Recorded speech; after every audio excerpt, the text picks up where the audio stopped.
IDP singi rehabilitation amadi resettlement gi special package ki makhada hauzik faubagi oina Ministry of Home Affairs na kaitharaki balupa crore chamaga kunga mariga lak manga rom gi senfam gi manungda supnata gi lupa crore humpu manga ga lak tara taruk rom tamag IDP singi season na naba mari lenaba DC singda kaithariba si lenga ke achauba soiba mani haina Mpcc gi Vice President Hareshwar Goswami na fongdurakli wafamasi IDP sing hauzik oiriba phiba masigi matangda mahang masamakna RTI tharubada fanglakpa report sing paudambagi pangthokiba paugi mi famamada mahang fongdukibane Mpcc gi thomi sing yauna ngasi Congress babanda pangthokiba paugi mi fam Hareshwar Goswami na hai Manipuri RTI thaduna mari lainaba singdagi information lo bahai basi araiba natte maangna IDP ga mari lainaba I pau lo na bakum jali singani ga kunga mari gi September thadagi hona mari lainaba singda RTI thaduna lakpane adubu tangka kya da matik chaba information fangbang amdaba yauki adubu laibak phabade ngasi State Information Commission gi maike dagi IDP ga mari lainaba I pau khara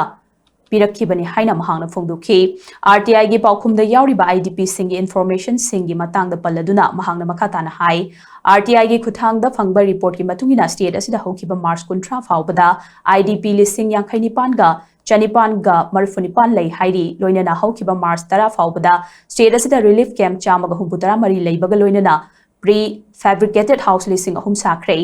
irang asida maram oiraga laikhidaba mioi chani ga tara tareta ex gratia pikre irang asida yum listing tariet ka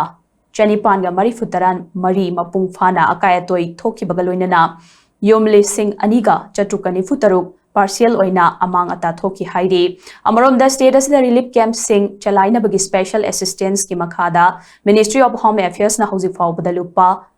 crore Chamriga kunga mariga la kontra taruk rom approve tawkhrei masig manungda lupa crore chaniga tara taretka lak taruk rom ministry na kaitharakle hairi loinana IDP singi rehabilitation amade resettlement gi special package ki oina hauzi faubada Ministry of Home Affairs na lupa crore chamanga ga kunga humdoi approve tawrei masigi manungda lupa crore chamaga kunga mariga lak manga rom tamag kaitharakhrei loinana mari leinaba DC singda lupa crore